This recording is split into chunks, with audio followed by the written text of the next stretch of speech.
festejando la victoria del candidato del PRI verde, Enrique Peña Nieto. Un país más próspero y estamos cumpliendo. En 3 años recibimos inversiones por más de 82,000. Hay una frase que seguramente has escuchado alguna vez.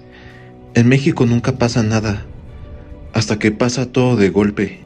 Y si no te convence esta frase, piensa en todo lo que ocurrió entre 2012 y 2018. En menos de 6 años, atestigamos el regreso del partido que gobernó México durante más de 7 décadas. Miles de estudiantes se enfrentaron al candidato favorito de la televisión. Sufrimos la desaparición de 43 jóvenes. Salió a la luz uno de los mayores escándalos de corrupción del sexenio, la Casa Blanca. El precio de la gasolina explotó. Y millones de personas dejaron de creer en los partidos de siempre. Y al final, ocurrió la elección más importante de este siglo.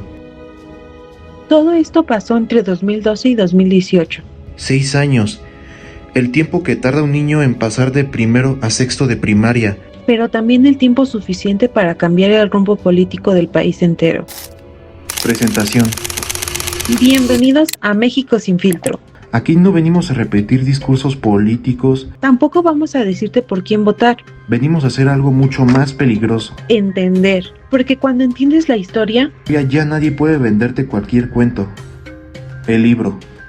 este episodio está basado en las páginas 303 a la 360 de Transición Bloqueada, del sociólogo Arturo Anguiano.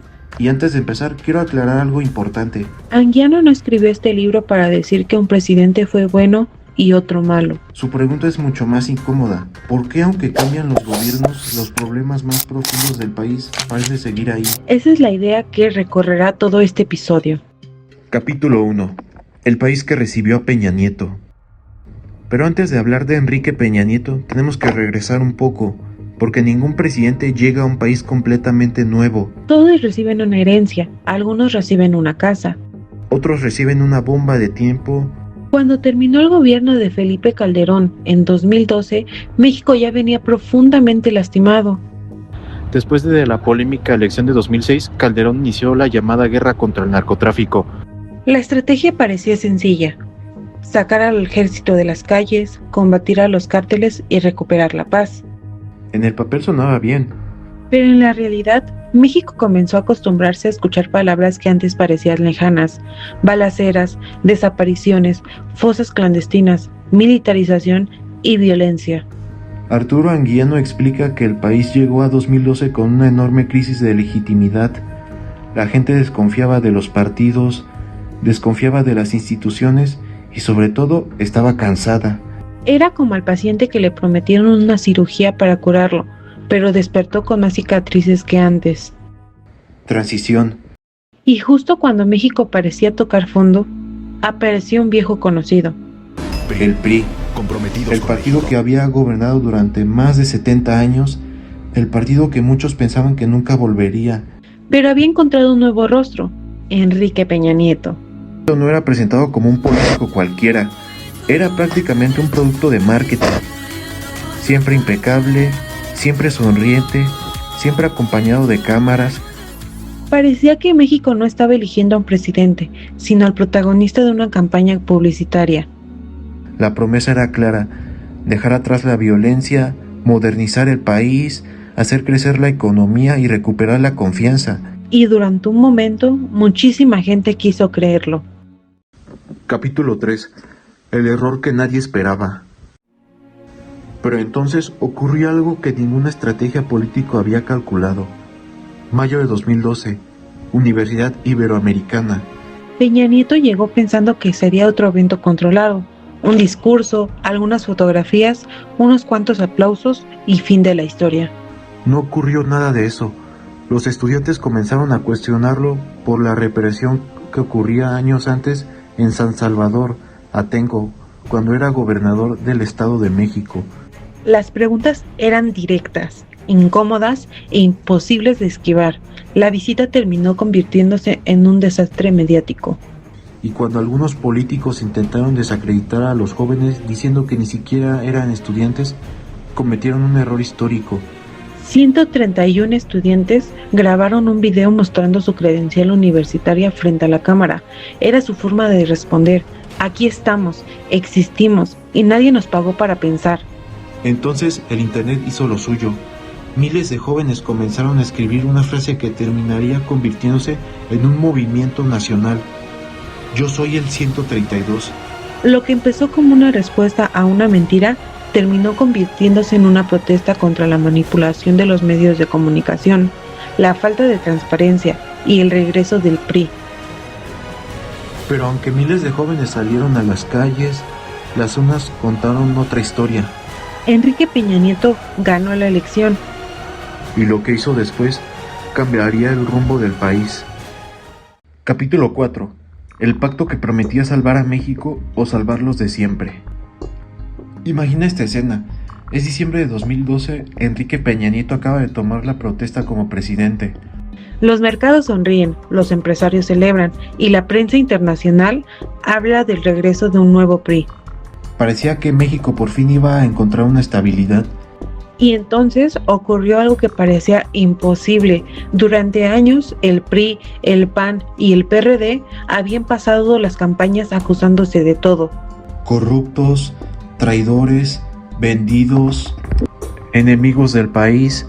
Pero bastó una mesa, unas cuantas firmas y muchas cámaras para que aparecieran sonriendo todos juntos. Se llamó el Pacto por México. En la televisión parecía el final feliz de una película. Por fin los políticos dejarían de pelear. Ahora sí trabajarán unidos por México. Sonaba hermoso, casi demasiado hermoso. Y aquí es donde Arturo Anguiano nos invita a desconfiar de esa imagen. Nos dice algo muy importante. No confundas un acuerdo político con un acuerdo social. Porque mientras los dirigentes de los partidos sonreían para la fotografía, nadie le preguntó a la sociedad si estaban de acuerdo. Es como cuando hacen un trabajo en equipo, pero nunca te agregan al grupo de WhatsApp. Y aún así tu nombre aparece en la portada. Las reformas. Ese pacto tenía un objetivo muy claro. La reforma laboral, la educativa, la energética, la fiscal y la de telecomunicaciones. El discurso oficial decía algo muy sencillo. México necesita modernizarse. Y siendo honestos, esa palabra sonaba bien, porque ¿quién podría estar en contra de la modernización? Pero aquí es donde Anguiano levanta la mano, porque una cosa es modernizar y otra muy distinta es preguntarse, ¿Para beneficio de quién? Tomemos un ejemplo, la reforma laboral prometía generar más empleo, decía que facilitaría la contratación y que las empresas invertirían más. Suena lógico, el problema es que muchos de esos nuevos empleos llegaron con salarios bajos, contratos temporales, subcontratación, menos estabilidad. Era como decirle a alguien, no te preocupes, ya encontré un trabajo para ti. Pero se me olvidó mencionar que el sueldo apenas alcanza para sobrevivir. Después vino la joya de la corona, la reforma energética. El gobierno aseguró que abrir el sector energético a la inversión privada haría bajar los precios, que habría más competencia, más inversión y más crecimiento. Suena increíble, hasta que recuerdas una vieja regla. Cuando un político promete que algo será más barato, normalmente prepara tu cartera para lo contrario. Pero aquí es donde el autor interpreta estas reformas de una manera diferente. Para él, no fueron únicamente cambios administrativos. Fueron una manera de la etapa del proyecto neoliberal iniciando décadas atrás según el autor. El Estado utilizó una reforma que se utiliza para facilitar la entrada de la gran capital de sectores estratégicos de la economía. Mientras tanto, trabajadores, sindicatos, campesinos y comunidades quedaban prácticamente fuera de la discusión. Pero aquí ocurre algo interesante. Mientras el Palacio Nacional hablan del crecimiento, afuera, la historia era completamente distinta. Capítulo 5. Cuando la calle dijo, espérense tantito. El CENTE unido jamás será vencido. El CENTE unido jamás será vencido. Hay algo que todos los gobiernos olvidan tarde o temprano. Puedes convencer a la televisión, puedes convencer a los mercados, incluso puedes convencer a otros partidos. Pero convencer a millones de personas es otra historia. Y eso fue justamente lo que empezó a pasar. Las protestas comenzaron a multiplicarse. Maestros de la CNTE rechazaban la reforma educativa. Decían que los estaban evaluando, sin resolver los verdaderos problemas del sistema educativo. Mientras tanto, comunidades indígenas y campesinas denunciaban proyectos mineros, energéticos y de infraestructura que avanzaban sin consultarles. Cada protesta parecía aislada. Un maestro aquí, una comunidad allá, un sindicato más adelante. Pero Arturo Anguiano plantea una idea muy interesante. Tal vez no eran conflictos separados. Tal vez todos estaban peleando contra el mismo modelo, solo que desde trincheras diferentes. Imagina una olla de presión. Desde afuera parece tranquila, no hace mucho ruido. Pero por dentro la presión sigue aumentando. El gobierno seguía celebrando nuevas reformas históricas. La televisión seguía hablando del Nuevo México. Pero abajo, muy abajo, la olla empezaba a silbar. Y entonces ocurrió algo que cambió para siempre la historia del sexenio. No fue una reforma, no fue una elección, ni siquiera fue una crisis económica. Fue una casa, Una enorme, lujosa, carísima, la Casa Blanca. Y créeme, eso solo era el principio. Capítulo 6. La grieta. Hay gobiernos que se desgastan poco a poco, otros caen de golpe, pero existe una tercera forma, cuando la gente deja de creerles, y eso es muchísimo más peligroso, porque cuando desaparece la confianza, cualquier error, por pequeño que sea, se convierte en gasolina, y vaya que el gobierno de Peña Nieto estaba a punto de jugar con fuego. La Casa Blanca. En noviembre de 2014, una investigación periodística sacudió el país. Se dio a conocer la famosa Casa Blanca, una residencia enorme, lujosa, con acabados que parecían sacados de una revista de arquitectura. Pero el problema no era que fuera bonita, el problema era quién la había construido. La casa estaba relacionada con una contratista que también había recibido contratos millonarios del gobierno. Y aquí quiero hacer una aclaración. La discusión pública no era si la casa era demasiado grande, la verdadera pregunta era otra. ¿Puede un gobierno pedir confianza cuando aparecen dudas sobre posibles conflictos de interés? La corrupción rara vez empieza con una maleta llena de dinero. Muchas veces empieza con una pregunta muy sencilla. ¿Y por qué él sí?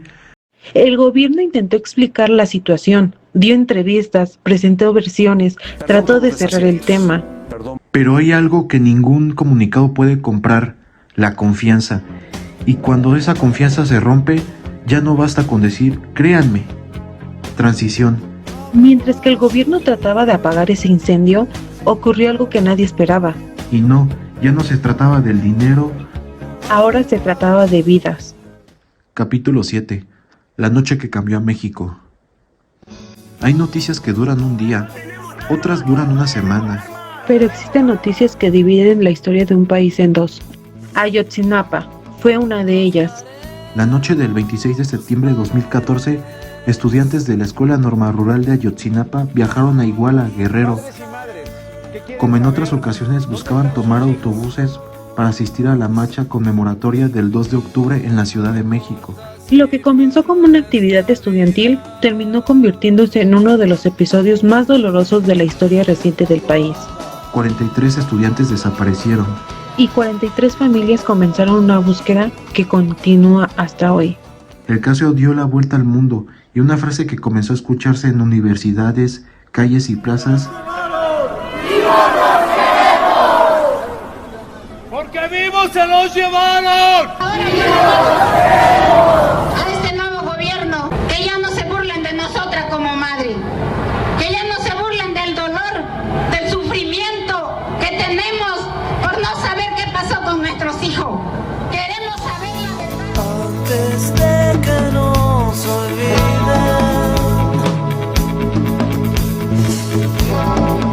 rasgaremos paredes. Aquí queremos detenernos un momento. No importa tu ideología.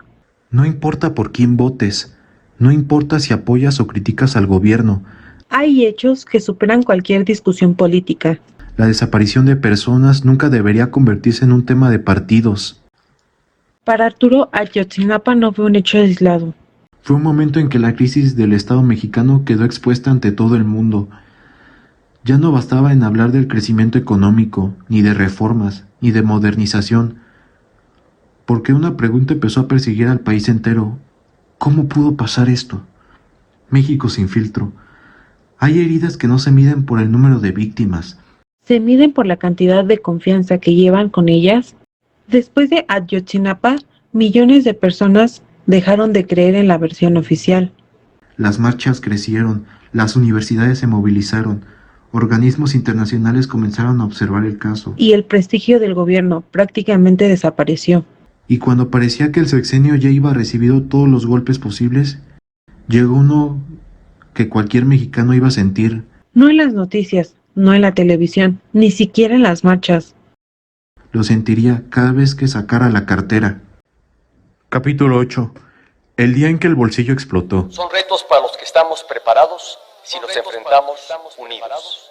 El primero, sin duda, es el aumento en el precio de las gasolinas. Déjame hacerte una pregunta. ¿Qué es lo primero que piensas cuando sube la gasolina?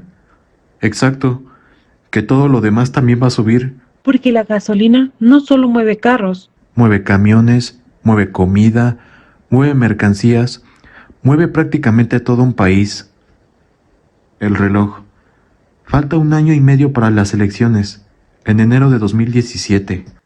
El gobierno anunció la liberalización del precio de los combustibles. La explicación oficial era que la medida respondía a los cambios en el mercado internacional y buscaba hacer más eficiente el sector energético. Pero la explicación económica no evitó una realidad mucho más simple.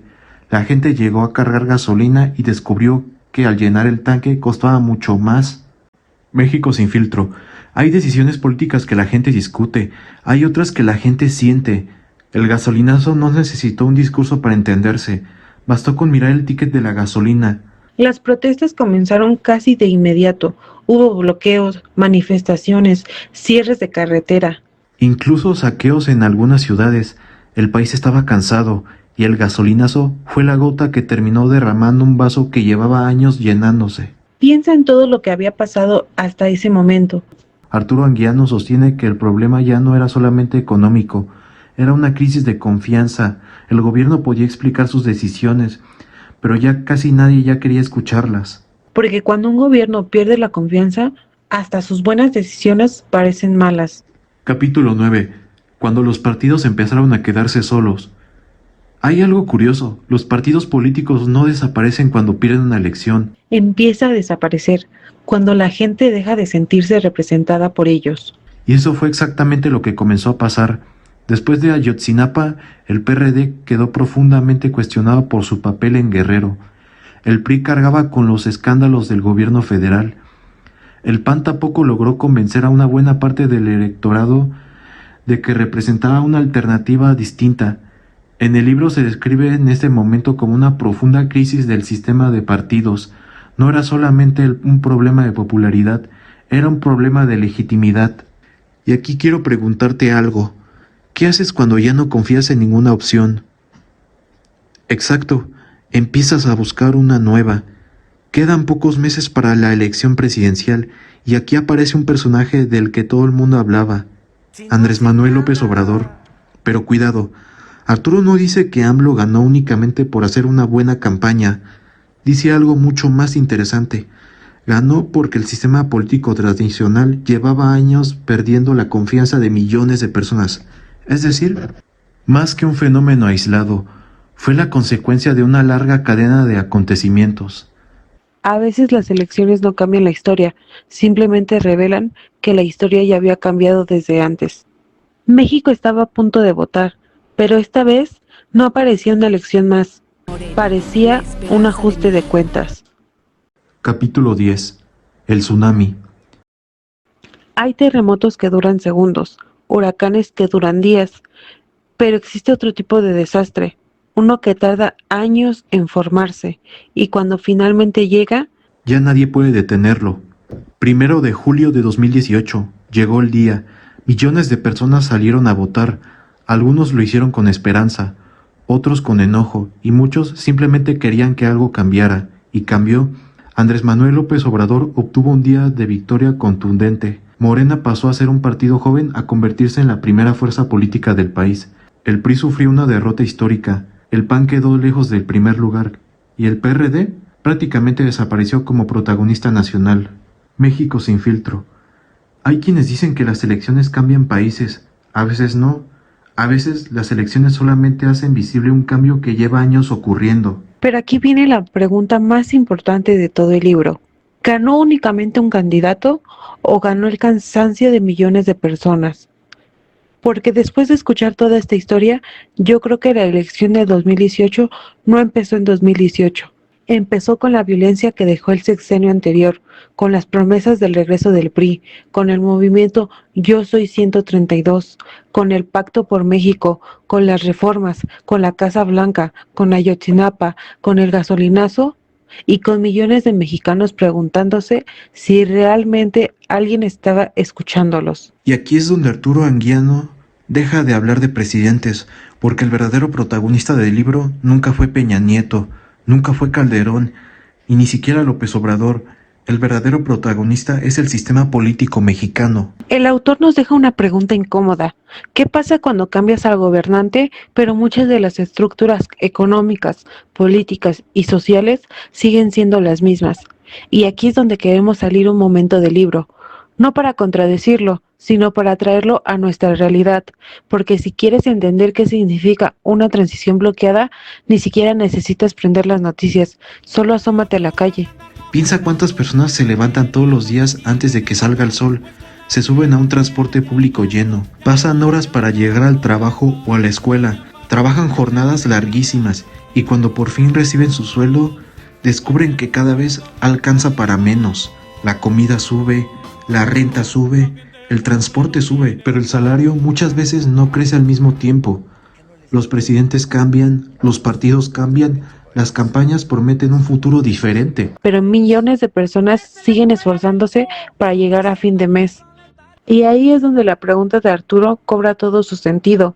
¿Realmente el sistema cambió o solamente cambió quien lo administra? Pero cuidado, el libro tampoco nos invita a pensar que nada puede cambiar. Al contrario, nos recuerda que la democracia no termina el día de las elecciones.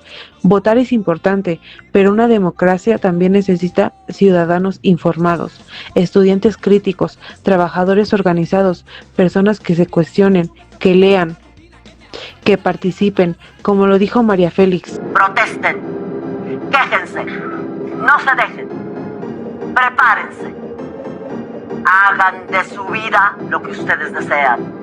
Porque cuando dejamos toda la responsabilidad en un solo presidente, corremos el riesgo de volver a bloquear la transición, solo que ahora un color diferente. La justicia no aparece por arte de magia, se construye. Y esa construcción también depende de nosotros. Recuerda algo. Y ser joven y no ser revolucionario es una contradicción hasta biológica. Por último, Este libro fue escrito antes de que Claudia Sheinbaum llegara a la presidencia, por eso no encontrarás ese análisis aquí. Sin embargo, la pregunta de Arturo sigue completamente viva. Hoy México tiene una nueva administración que promete dar continuidad al proyecto iniciado en 2018, pero será el tiempo quien demuestre qué tanto se transformó en el fondo, o si las estructuras que el autor criticaba siguen intactas. Así que queremos darte la última pregunta. ¿Las cosas cambiaron de verdad o solamente cambiaron la pintura? Nosotros fuimos México sin filtro, donde no venimos a decirte qué pensar, venimos a darte las suficientes preguntas para que nadie vuelva a pensar por ti. Gente que vive en la pobreza, nadie hace nada porque nadie le interesas. La gente de arriba te detesta. Hay más gente que quiere que caigan sus cabezas. Si le das más poder al poder, más duro te van a venir a ver. Porque fuimos potencia mundial